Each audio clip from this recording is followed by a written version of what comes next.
Со подпишувањето на договорите, 4 невработени лица од денеска се приклучени во проектот Општинско корисна работа. Учиме заедно во Општина Новаци. Проектот Учиме заедно е четврт проект на Општина Новаци од програмата Општинско корисна работа. Овој пат вклучените ќе се ангажираат во образовниот процес со деца од школска и предшколска возраст. Проектот се реализира во соработка со UNDP, а потврда за одличното досегашно спроведување е тоа што проектот се реализира веќе четврта година. Едно лице е дефектолог, логопед кој ќе врши логопедски третмани на деца кои имат потешкоти во говорот, а предшколска возраст сместени во Центарот за ран детски развој Бамби.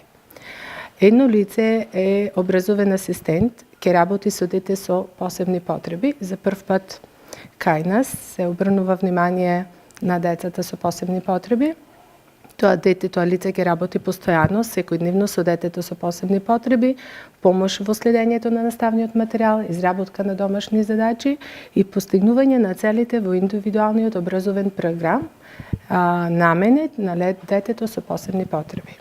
И 2 лица се наставнички. Проектот трае 8 месеци за образовниот асистент и наставничките, а 6 месеци за дефектологот со хонорар од 6200 денари, со вклучен персонален данок и осигурување при повреда на работа. Ова за нас, за цела група што сме сега овде избрани, е голема шанса да се покажеме да колку се големи нашите вештини и способности, исто така да се надоградиме, да им помогнеме на дечињата кои што имаат потешкоти во училиштето, во совладување на домашни задачи, на тестови, на вежби, на одредени теми. Општина Новаци по четврт пат работи проект од програмата за општинско корисна работа. Првиот пат за неформално образование на жените албанки, а следните 2 пати со деца од предшколска возраст при Центарот за ран детски развој.